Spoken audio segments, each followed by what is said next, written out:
Ma sœur a tout eu sur un plateau d'argent en grandissant. Voiture neuve, école privée, la totale. Puis, au dîner de Thanksgiving, elle a découvert que j'avais 30 millions d'euros et a complètement pété les plombs devant tout le monde.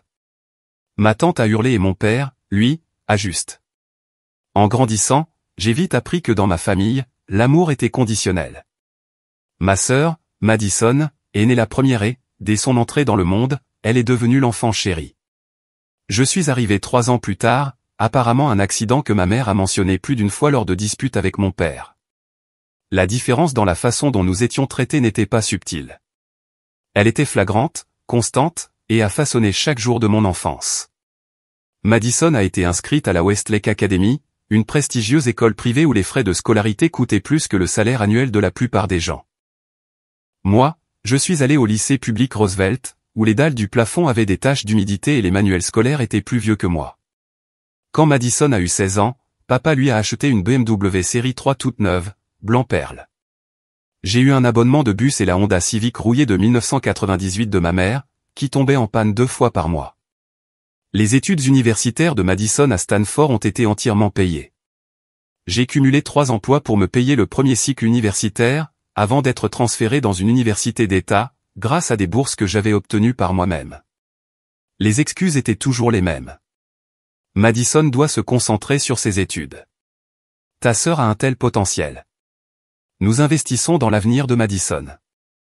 Ce qu'il voulait vraiment dire, c'est que Madison valait la peine qu'on investisse en elle, et moi non. Mes parents, Richard et Suzanne, avaient des priorités très claires. Mon père dirigeait un cabinet comptable modérément prospère, et ma mère travaillait comme agent immobilier. Ils avaient de l'argent. Ils ont simplement choisi de le dépenser exclusivement pour une seule de leurs filles. J'ai arrêté de demander des choses vers l'âge de 12 ans. Madison a eu un voyage en Europe pour son diplôme de fin de lycée. J'ai demandé de l'aide pour mes dossiers de candidature à l'université, et on m'a dit de me débrouiller seul. Elle recevait une allocation mensuelle qui dépassait ce que je gagnais en travaillant les week-ends à l'épicerie. Son placard débordait de vêtements de marque, tandis que je faisais mes achats dans des friperies et apprenais à retoucher les vêtements pour qu'ils m'aillent correctement. Les matins de Noël étaient particulièrement brutaux. Madison ouvrait cadeau après cadeau, alors que j'avais peut-être 1 ou 2 articles pratiques, comme des chaussettes ou un pull de magasin discount. Le pire n'était pas la différence matérielle. C'était de voir les visages de mes parents s'illuminer quand Madison entrait dans une pièce, puis s'assombrir légèrement quand ils me remarquaient. C'était d'entendre mon père se vanter des réussites de Madison auprès de ses collègues, tout en me présentant d'un vague « Voici mon autre fille, Cynthia ». C'était ma mère qui postait des centaines de photos de Madison sur les réseaux sociaux, alors qu'elle en avait peut-être une douzaine de mois, la plupart datant de plusieurs années.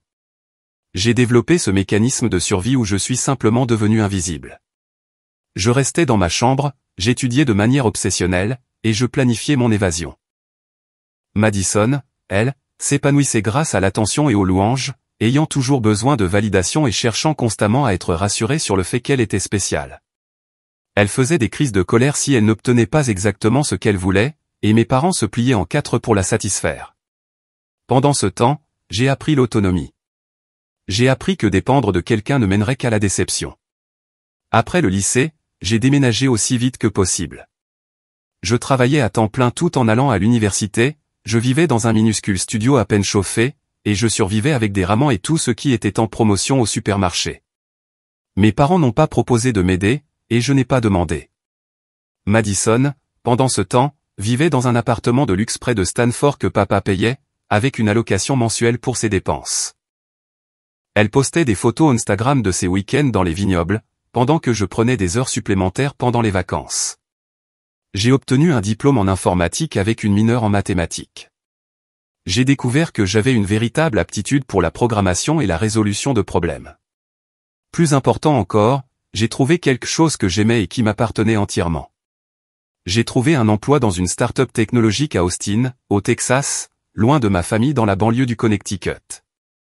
Le salaire n'était pas impressionnant au début, mais l'entreprise donnait des parts aux premiers employés. J'ai vécu frugalement, j'ai épargné de manière agressive, et j'ai appris à investir par moi-même. La start-up s'appelait Verdex Solutions, et nous développions un logiciel de gestion des stocks qui utilisait l'apprentissage automatique pour prédire les besoins de la chaîne d'approvisionnement. J'étais l'une des 12 premiers employés, embauchée comme développeuse junior, mais j'ai rapidement prouvé que j'étais capable de bien plus. Les fondateurs, 2 anciens ingénieurs d'Amazon nommés Chris et Jennifer, ont vu en moi un potentiel que mes propres parents n'avaient jamais vu. Ils m'ont promu 2 fois la première année, pour finalement me nommer développeuse principale de notre produit phare. Austin est devenu mon sanctuaire. Je me suis fait de vrais amis, des gens qui ne savaient rien de mon histoire familiale ou de la façon dont j'avais grandi. Ils me connaissaient simplement comme Cynthia, la programmeuse toujours partante pour des tacos et un karaoké horrible. Je suis sorti avec quelques personnes de manière occasionnelle, même si je luttais avec des problèmes de confiance qui provenaient probablement d'années d'amour conditionnel. Ma thérapeute, Dr Reynolds, m'a aidé à surmonter une grande partie de ce fardeau. J'avais commencé à la voir après avoir réalisé que mon enfance avait laissé des cicatrices plus profondes que je ne voulais l'admettre. Pendant ces années, j'appelais à la maison peut-être une fois tous les 2 mois. Les conversations étaient toujours les mêmes. Maman passait 5 minutes à me poser des questions superficielles sur ma vie, avant de se lancer dans 30 minutes de nouvelles sur les dernières entreprises de Madison. Papa venait brièvement au téléphone pour me demander des nouvelles de mon travail en informatique, sur un ton qui suggérait qu'il ne comprenait pas vraiment ou ne se souciait pas de ce que je faisais. Madison ne demandait jamais à me parler, et je ne demandais jamais à lui parler. Je me souviens d'un appel particulièrement douloureux lors de ma 2e année à Austin. Je venais d'obtenir ma promotion au poste de développeuse principale, une énorme réussite accompagnée d'une augmentation significative. J'étais si fier, et une partie naïve de moi voulait encore le partager avec mes parents. Quand je l'ai annoncé à ma mère, elle a dit « Oh, c'est bien, ma chérie ». Puis, elle a immédiatement enchaîné en me disant que Madison avait fait l'objet d'un article dans un journal local sur les jeunes entrepreneurs. L'article portait sur son entreprise de bijoux qui avait échoué, présenté comme une histoire inspirante sur la prise de risque. Ma mère m'a lu l'article en entier au téléphone, la voix débordante de fierté. J'ai raccroché et j'ai pleuré pour la première fois depuis des années. Pas parce que j'étais surprise, mais parce que je m'étais laissé espérer que les choses pourraient être différentes. Dr Reynolds m'a aidé à digérer cela lors de notre séance suivante, m'aidant à voir que je continuais à retourner à ce puits en espérant y trouver de l'eau, alors qu'il avait été à sec toute ma vie. Cette conversation a marqué un tournant. J'ai arrêté d'essayer de partager mes réussites avec eux. J'ai arrêté d'espérer une validation qui ne viendrait jamais. L'entreprise a connu une croissance régulière. Nous sommes passés de 12 employés à 50, puis à plus de 100. À chaque levée de fonds, ma participation au capital devenait plus précieuse sur le papier, même si c'était encore de l'argent théorique. Je vivais modestement, partageant un appartement de 2 chambres avec une colocataire nommée Jessica, qui travaillait dans la gestion d'organismes à but non lucratif. Nous passions des nuits à parler de nos rêves. Le sien, réformer la justice pénale. Le mien, créer un jour ma propre entreprise axée sur la technologie au service du bien social.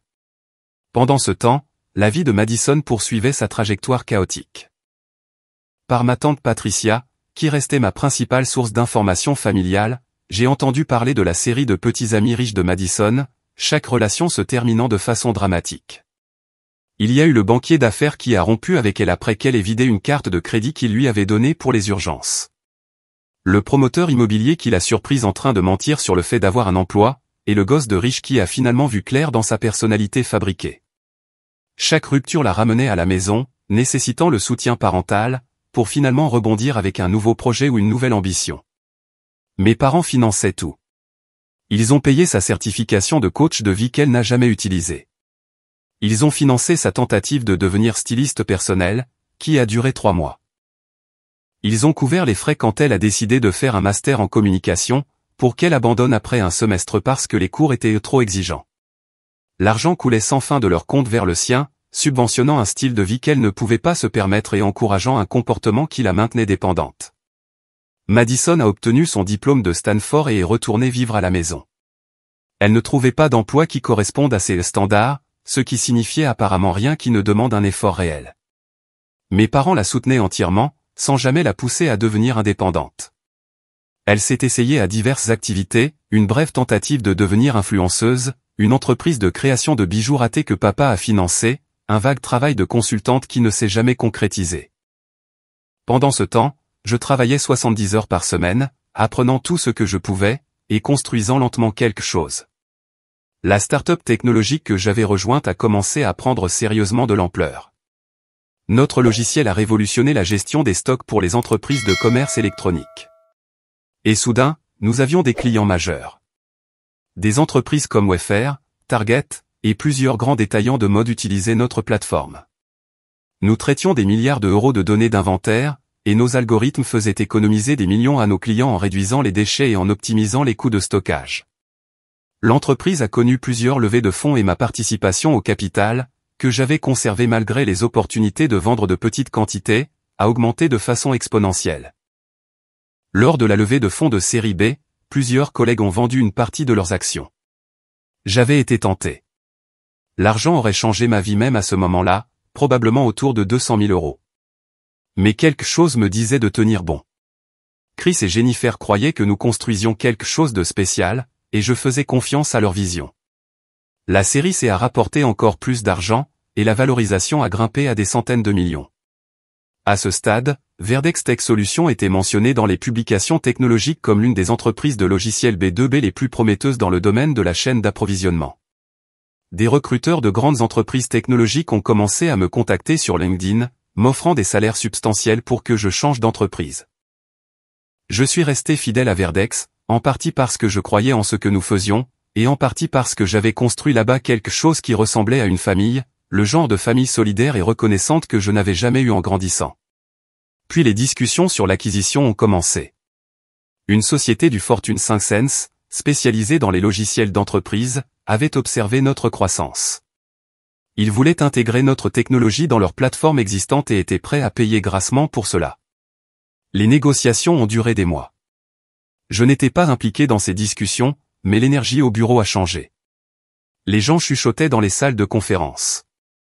Les fondateurs tenaient des réunions générales où ils ne promettaient rien, mais laissaient entendre que quelque chose de grand se préparait. Le jour où l'acquisition a été annoncée, j'étais en réunion avec mon équipe lorsque Chris et Jennifer ont appelé tout le monde à l'étage principal.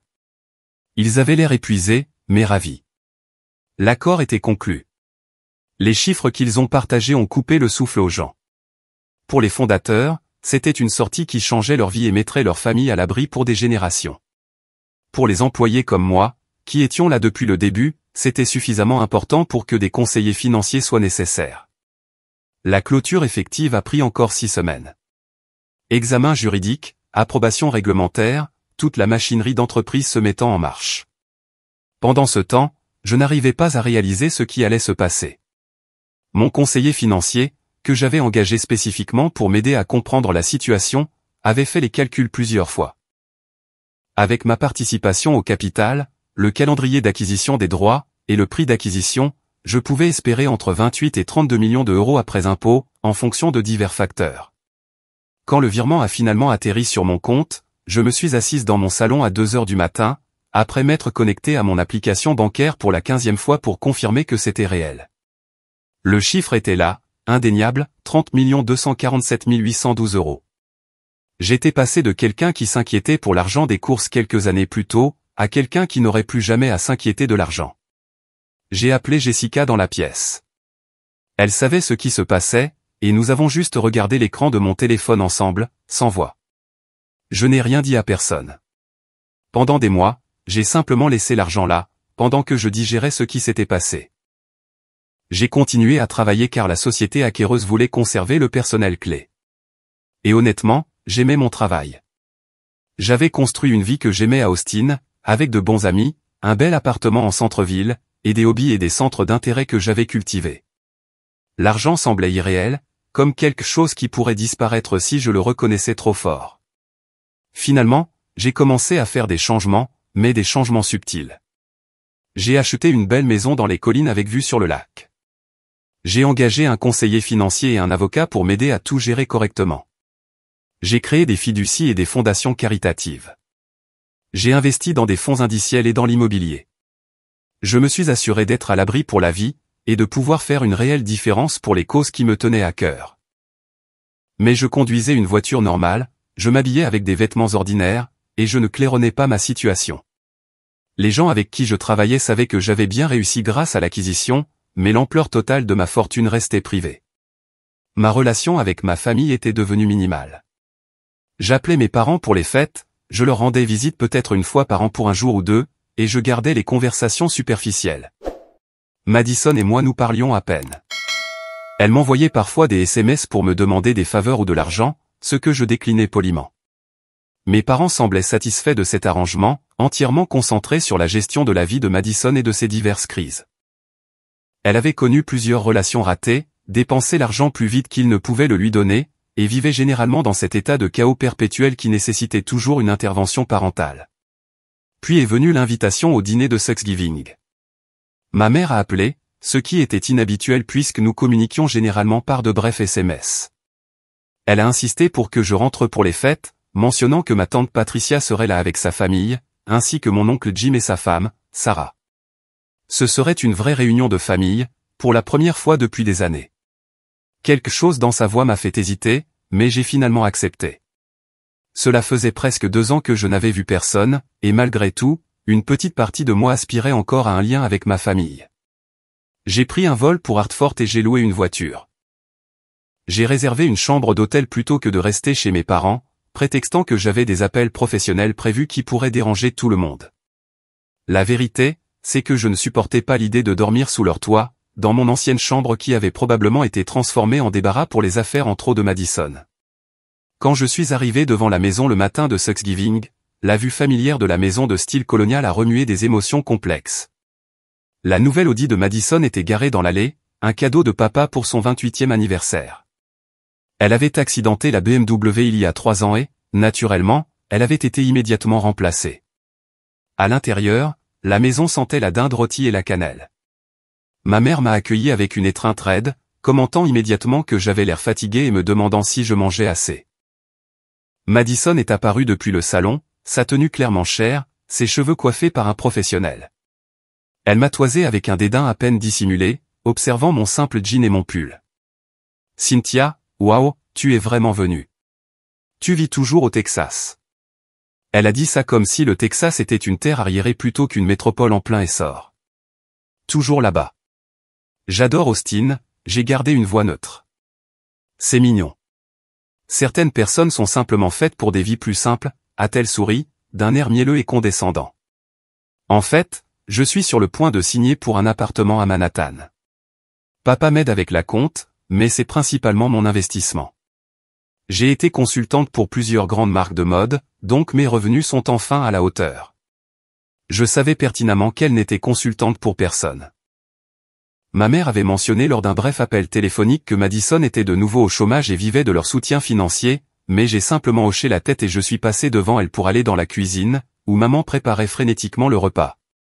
Tante Patricia est arrivée avec son mari, Tom, et leurs 2 enfants, suivis de près par oncle Jim et tante Sarah. La maison s'est remplie de bruit et d'activité, tout le monde se racontant les dernières nouvelles et les enfants courant partout. Patricia m'a acculé à un moment donné, me posant des questions sur ma vie avec un intérêt sincère. Elle avait toujours été plus gentille avec moi que mes parents, bien qu'elle ne les ait jamais directement confrontés à leur favoritisme flagrant. « Tu as l'air en forme, Cynthia. » Vraiment en forme, en fait. Il y a quelque chose de différent chez toi, elle a étudié mon visage attentivement. Je suis heureuse. La vie est belle. C'était la chose la plus vraie que j'avais dite de toute la journée. Le dîner était l'affaire élaborée habituelle. Ma mère avait mis les petits plats dans les grands avec plusieurs services, du vin cher, et une table décorée comme dans un magazine. Papa était assis en bout de table, Madison à sa droite, à la place d'honneur. Je me suis retrouvé entre oncle Jim et l'un des adolescents de Patricia. La conversation tournait autour de moi, les gens discutant de travail, de politique et de potins de famille. Madison dominait la discussion, comme toujours. Elle parlait longuement de ses projets pour l'appartement de Manhattan, décrivant le quartier, les commodités, et sa vision de la décoration. Elle a mentionné plusieurs meubles coûteux qu'elle prévoyait d'acheter, jetant nonchalamment des noms de designers. Mon père la regardait avec admiration, ajoutant des commentaires sur la pertinence de l'investissement et sa fierté face à son initiative. Madison a toujours eu un goût si sophistiqué, a dit maman en remplissant les verres de vin. Elle reconnaît la qualité quand elle la voit. C'est pourquoi nous nous sommes assurés qu'elle ait la bonne éducation et les bonnes opportunités. Cela porte ses fruits maintenant. La comparaison implicite flottait dans l'air. Madison a croisé mon regard et a esquissé un léger sourire narquois, savourant son moment de gloire. Je me suis concentré sur mon assiette, comptant les heures jusqu'à ce que je puisse partir. Puis, Patricia a posé la question qui a tout changé. Alors, Cynthia, comment va ta carrière? Toujours avec cette entreprise de technologie? En fait, nous avons été rachetés plus tôt cette année. C'est une transition, mais globalement positive, j'ai répondu vaguement, espérant que la conversation passerait à autre chose. Racheter? Qu'est-ce que ça veut dire? Patricia s'est penchée en avant, véritablement intéressée. Une plus grande entreprise nous a rachetés. C'est courant dans l'industrie technologique. J'ai pris une gorgée d'eau, essayant de signaler que ce n'était pas un sujet important, mais oncle Jim a repris le fil. Attends, tu étais dans une start-up, n'est-ce pas? Tu avais des parts? Il n'y avait pas de bon moyen d'esquiver. Oui, les premiers employés ont reçu des options sur actions lors de l'acquisition. Jim était consultant financier, il a donc immédiatement compris les implications. Ça a dû être une manne financière importante. Ces participations de départ dans les startups peuvent valoir beaucoup d'argent. La table était devenue silencieuse. Tout le monde était soudainement attentif à la conversation. Le sourire de Madison s'était figé sur son visage. Mon père me regardait avec une expression que je n'arrivais pas à déchiffrer. Ça s'est bien passé, j'ai essayé de minimiser, mais le mal était fait. À quel point? La voix de Madison avait une pointe d'agressivité. Jean, de quoi on parle? 100 000 euros? J'aurais pu mentir. J'aurais pu minimiser. Mais quelque chose dans son ton, cette supposition automatique que tout ce que j'avais accompli serait inférieur à tout ce qu'elle pourrait réaliser, m'a fait marquer une pause. J'en avais assez d'être invisible, assez d'être traité comme si je valais moins, assez de prétendre que mon succès n'avait pas d'importance parce que le reconnaître pourrait perturber la dynamique familiale. Plus que ça, j'ai croisé son regard directement. Un demi-million? Elle a ri, pensant clairement que c'était un plafond absurde. Plus? 1 million? Mon père a parlé maintenant, sa voix sèche. Tu as gagné 1 million d'euros? Plus que ça, papa. La pièce semblait vidée de tout son oxygène, et les yeux de Patricia étaient grands ouverts. Oncle Jim hochait lentement la tête, comme si les pièces du puzzle s'assemblaient. Ma mère avait cessé tout mouvement, figée avec une cuillère de service en l'air. Le visage de Madison était devenu pâle. Combien de plus? Je sentais le poids du moment. Toutes ces années à être ignoré, rejeté, traité comme une quantité négligeable. Toutes les fois où Madison avait été célébrée pour le strict minimum, tandis que mes véritables accomplissements passaient inaperçus. Quelque chose en moi, une dernière tenue, a tout simplement cédé. L'acquisition portait sur un montant substantiel, et les participations des premiers employés se sont traduites par des gains importants. Après les impôts et tout le reste, j'ai touché un peu plus de 30 millions d'euros. Le silence était assourdissant. Puis tout a explosé en même temps. Madison s'est levée si vite que sa chaise est tombée en arrière avec un fracas. Son visage était passé du pâle au rouge vif, ses mains tremblaient. Tu mens. Tu mens. C'est impossible. Tu n'as pas pu. C'est impossible. Madison, ton langage, la réponse automatique de ma mère, même sous le choc. Mon langage? Mon langage? Madison hurlait maintenant. Elle est assise là, prétendant qu'elle a 30 millions d'euros. 30 millions. Et tu t'inquiètes de mon langage? Mon père s'était levé aussi, le visage blême. Cynthia, est-ce que c'est vrai? Tu as 30 millions d'euros? Oui, papa. À quelques millions près, selon les valorisations actuelles du marché de mes investissements restants. Oh mon Dieu! Oh mon Dieu! Oh mon Dieu! Madison arpentait la pièce maintenant, les mains dans les cheveux. Ça ne peut pas être vrai. Ce n'est pas réel. Elle invente ça pour attirer l'attention. Je n'invente rien. J'ai des documents si tu as besoin de preuves, mais je me fiche un peu que tu me crois ou non. Ma voix est restée calme, ce qui a semblé exaspérer Madison davantage. Des documents. Des documents. Elle a attrapé son verre de vin, et un instant, j'ai cru qu'elle allait le jeter. Sais-tu ce que je pourrais faire avec autant d'argent? En as-tu la moindre idée? Et c'est toi qui l'as eu? Toi, Cynthia, qui portait des vêtements de friperie et conduisait une épave. Madison, arrête ça tout de suite. Patricia s'est levée, sa voix autoritaire. Tu fais une crise de nerfs à cause du succès de quelqu'un d'autre. Est-ce que tu t'entends?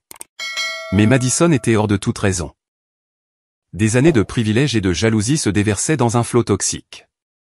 Elle ne le mérite pas. Elle n'a jamais rien mérité. C'est moi qui suis allé à Stanford. C'est moi qui avais du potentiel. Elle est allée dans une université d'État quelconque et a travaillé dans une start-up au hasard. Ce n'est pas juste. Juste? Le mot est sorti de ma bouche plus durement que je ne l'avais prévu. Tu veux parler de justice, Madison? Tu as eu une BMW à 16 ans. J'ai eu un abonnement de bus.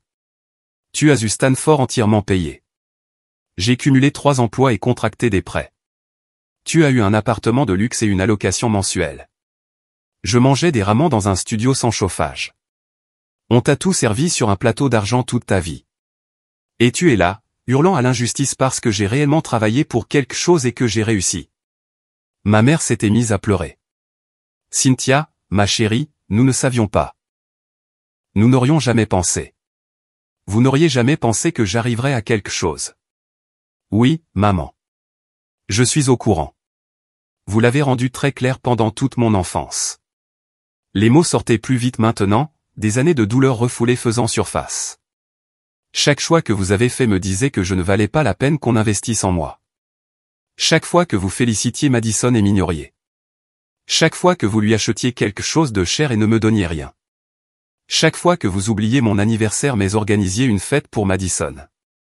Tout cela me disait exactement ce que vous pensiez de moi. Nous essayions juste d'aider Madison à atteindre son potentiel, la voix de papa était désespérée. Elle avait besoin de plus de soutien. Elle avait besoin de plus de soutien. J'ai ri, d'un rire sec et amer. Où elle était plus facile à aimer? Soyons honnêtes sur ce qui s'est réellement passé. Vous avez favorisé une fille par rapport à l'autre.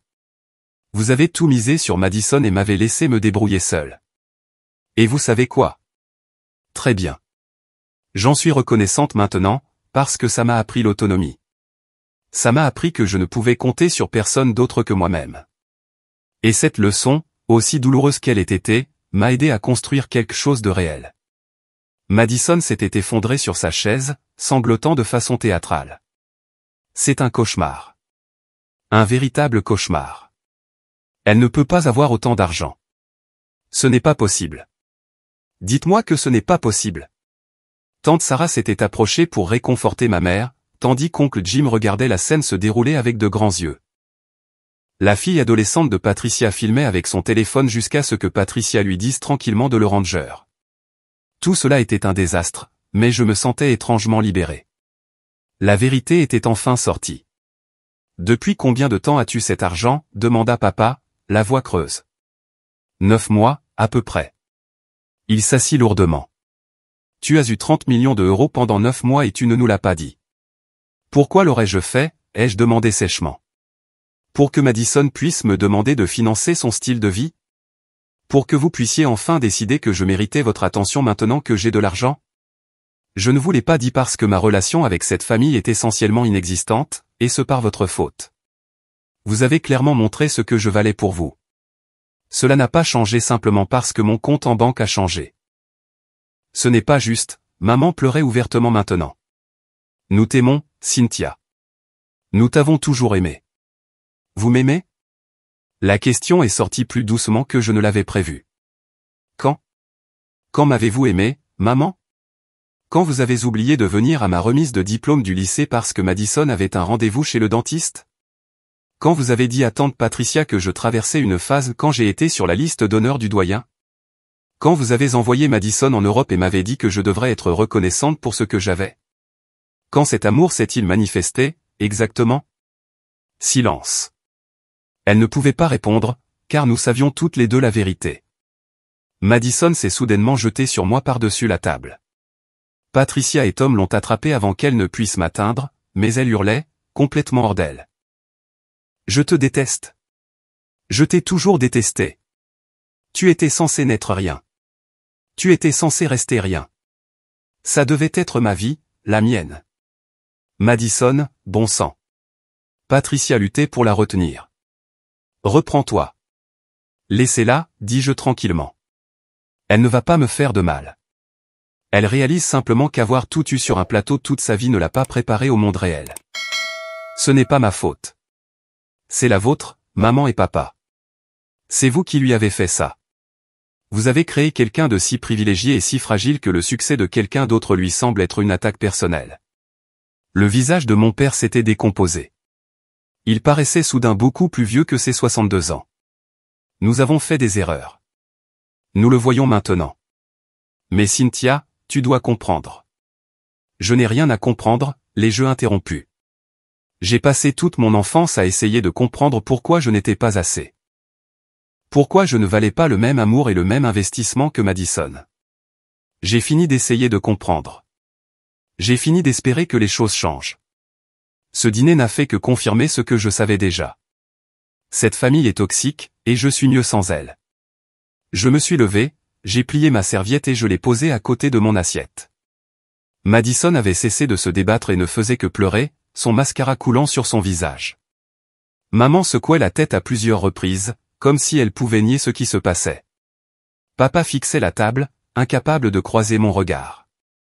Cynthia, s'il te plaît, ne pars pas, la voix de tante Patricia était douce. Je ne suis pas en colère contre toi, Patricia. Tu as toujours été gentille avec moi, mais je ne peux pas rester ici. C'était une erreur depuis le début. J'ai attrapé mon sac à main sur la table d'appoint. Pour ce que ça vaut, je vais bien. Je suis heureuse. J'ai de bons amis, une carrière que j'aime, et oui, la sécurité financière. J'ai construit une vie qui me convient, sans aucune aide des personnes qui étaient censées me soutenir. Je n'ai plus besoin de votre approbation ou de votre amour. J'ai cessé d'en avoir besoin il y a longtemps. Je me suis dirigé vers la porte, et la voix de ma mère m'a arrêté. Qu'est-ce qu'on fait maintenant? Comment peut-on arranger ça? Je me suis retourné pour la regarder. Elle avait l'air brisée, désespérée, comme si elle voyait enfin les conséquences de décennies de choix. Vous ne pouvez pas arranger ça, maman. Ce n'est pas quelque chose que vous pouvez résoudre avec une conversation ou des excuses. Vous avez construit cette dynamique familiale brique par brique, choix par choix, année après année. La crise de Madison n'est pas le problème. C'est un symptôme du problème. Le problème, c'est que vous l'avez élevée en lui faisant croire qu'elle avait intrinsèquement plus de valeur que moi. Et maintenant, elle ne peut pas faire face à la réalité. Le problème, c'est que vous avez passé toute mon enfance à me montrer que je n'avais pas d'importance. Et maintenant, vous êtes surpris que j'ai construit une vie qui ne vous inclut pas. Nous pouvons changer, la voix de papa s'est brisée. Nous pouvons faire mieux. Peut-être que vous le pouvez, mais ça ne m'intéresse pas de le découvrir. J'avais besoin de parents qui croyaient en moi quand j'avais 12, 15, 18 ans. J'avais besoin de soutien quand je luttais pour payer mes manuels scolaires et que je cumulais plusieurs emplois. J'avais besoin que vous soyez là pour moi, ne serait-ce qu'une fois, avec la même énergie que vous montriez constamment pour Madison. Ce temps est révolu. Je suis devenu ce que je suis malgré vous, pas grâce à vous, et j'en suis fier. Mais cela signifie que nous n'avons pas de relation qui vaille la peine d'être sauvée. Madison s'était tue, me fixant avec des yeux rougis. Un instant, j'ai cru voir une lueur de compréhension traverser son visage, mais elle a disparu, remplacée par le ressentiment et l'amertume. Je suis sorti dans la froide soirée de novembre. Derrière moi, j'entendais de nouveaux sanglots et des voix qui s'élevaient, mais je n'ai pas regardé en arrière. Je suis monté dans ma voiture de location et je me suis éloigné de cette maison, de cette famille, de ce chapitre entier de ma vie. La chambre d'hôtel était silencieuse à mon retour. J'ai commandé le service en chambre, j'ai enfilé des vêtements confortables, et je me suis assise près de la fenêtre, regardant les lumières de la ville. Mon téléphone n'arrêtait pas de vibrer. Des SMS de ma mère, des appels de mon père, une série de messages de plus en plus délirants de Madison, allant des excuses aux menaces en passant par les supplications. Je l'ai mis en silencieux et j'ai tout ignoré. Tante Patricia a envoyé un seul SMS, « Je suis tellement désolé que tu aies dû grandir comme ça. J'aurais dû dire quelque chose il y a des années. Tu mérites mieux. Je suis fier de ce que tu es devenu. » J'ai répondu par un simple merci et je lui ai dit que je ne la coupais pas de ma vie, seulement ma famille immédiate. Elle méritait au moins cette clarification. Le lendemain matin, j'ai changé mon vol et je suis rentré à Austin plus tôt. Alors que l'avion décollait, je me suis senti plus légère que jamais. Le secret était révélé. La confrontation était terminée. Et j'étais libre. Libre du poids d'essayer de gagner l'amour de gens qui ne savaient pas comment le donner. Libre des comparaisons silencieuses et du sentiment constant d'être inférieur. Libre de l'espoir qu'un jour, les choses seraient différentes. 3 semaines plus tard, j'ai reçu une lettre recommandée de mes parents. C'était une longue excuse décousue qui tentait d'expliquer leur choix et d'exprimer leurs regrets. Ils voulaient se racheter, faire partie de ma vie, recommencer à zéro. Madison avait apparemment fait une dépression complète après Thanksgiving et suivait une thérapie. Eux aussi suivaient une thérapie, essayant de comprendre où ils s'étaient trompés. J'ai lu la lettre 2 fois, puis je l'ai classée. Peut-être qu'un jour je répondrai. Peut-être qu'un jour je serai prête à reconstruire quelque chose avec eux, mais pas aujourd'hui.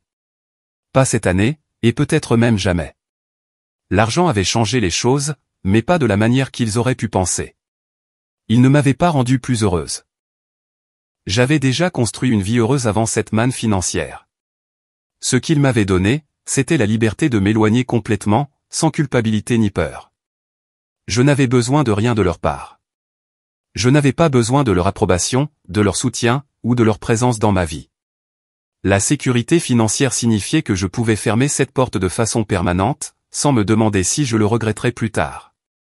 J'ai fait des dons pour des bourses d'études destinées aux étudiants de première génération. J'ai financé des programmes pour les enfants de famille où un enfant est clairement favorisé par rapport à un autre. Oui, ça existe vraiment, et il y a des groupes de soutien pour ça. J'ai investi dans des entreprises dirigées par des femmes et dans des startups technologiques créées par des personnes qui avaient été négligées par les sources de financement traditionnelles. Mon argent est allé là où il pouvait faire une réelle différence, pour des gens qui me rappelaient mon jeune moi, luttant et sous-estimé. Madison m'a envoyé un email 6 mois plus tard. Il était étonnamment lucide, écrit depuis un centre de désintoxication où elle traitait des problèmes de toxicomanie et ce que son thérapeute appelait le syndrome de l'enfant chéri. Elle s'excusait pour son comportement, reconnaissait comment elle avait été élevée à me voir comme inférieure, et disait qu'elle travaillait à devenir une meilleure personne. Elle ne demandait ni argent ni aide, ce qui était un progrès. Elle voulait juste que je sache qu'elle était désolée. J'ai répondu brièvement, lui souhaitant un bon rétablissement, mais en précisant que je n'étais pas intéressé par la reconstruction d'une relation fraternelle. Certains ponts, une fois brûlés, ne devraient pas être reconstruits. Les fondations étaient trop endommagées. Mes parents ont continué à essayer pendant un certain temps. Des cartes d'anniversaire avec des chèques que je retournais, des cadeaux de Noël que je donnais, des invitations à des fêtes que je déclinais. Finalement, les tentatives sont devenues moins fréquentes. Nous nous sommes installés dans un arrangement distant et cordial. Ils étaient essentiellement des étrangers qui se trouvaient être liés à moi par le sang. 1 an et demi après ce désastre de Thanksgiving, j'étais assise dans mon bureau à domicile quand tante Patricia a appelé. Papa avait eu une crise cardiaque. Il était stable, mais avait demandé à me voir. Elle ne me mettait pas la pression, elle me transmettait simplement l'information. Je lui ai dit que j'y réfléchirais. Je lui ai rendu visite à l'hôpital, brièvement. Il avait l'air frêle et effrayé, rien à voir avec l'homme confiant qui m'avait autrefois tenu à distance tout en comblant Madison d'affection. Il s'est excusé à nouveau, les larmes coulant sur son visage. Il a dit qu'il avait passé la dernière année et demie à penser à tous ses regrets, et que j'étais en haut de la liste. Il voulait une autre chance. Je lui ai dit que je lui pardonnais, et je le pensais. Pas pour lui, mais pour moi. Je ne voulais plus porter de colère, mais le pardon ne signifiait pas la réconciliation. Je lui ai souhaité un prompt rétablissement, j'ai dit que j'étais contente qu'il prenne du recul sur sa vie, et je suis parti. Je ne suis pas revenu après sa sortie de l'hôpital, et il ne me l'a pas demandé. Parfois, les gens me demandent si je regrette la tournure qu'ont prise les choses avec ma famille. La réponse est complexe. Je regrette que mes parents n'aient pas pu aimer leurs 2 filles de la même manière. Je regrette que Madison ait été élevée d'une manière qui a nui à sa capacité de fonctionner comme une adulte indépendante. Je regrette toutes ces années à me sentir insuffisante. Mais je ne regrette pas d'être partie. Je ne regrette pas d'avoir construit ma propre vie, mon propre succès, ma propre définition de la famille. Cela inclut des amis qui sont là pour moi et qui se soucient de moi, indépendamment de mon compte en banque. Je ne regrette pas cette confrontation au dîner de Thanksgiving, car elle a tout mis à jour et m'a donné la permission d'arrêter d'essayer. Les 30 millions d'euros n'ont pas résolu mes problèmes ni guéri mes blessures d'enfance, mais ils m'ont donné la liberté ultime. La liberté de choisir qui a sa place dans ma vie, en fonction de la façon dont on me traite, et non de ce dont je pourrais avoir besoin. Et cette liberté, plus que n'importe quelle somme d'argent, valait tout. Madison est finalement devenue sobre, a terminé sa thérapie, et a commencé à travailler dans un vrai poste en marketing. Elle va apparemment mieux, selon Patricia, qui me tient toujours au courant des nouvelles de la famille. Mes parents sont plus âgés maintenant, confrontés à leur mortalité et aux conséquences de leur choix. Maman fait du bénévolat dans un centre de conseil familial, ce qui, selon Patricia, est sa façon d'essayer de réparer ses échecs en tant que mère.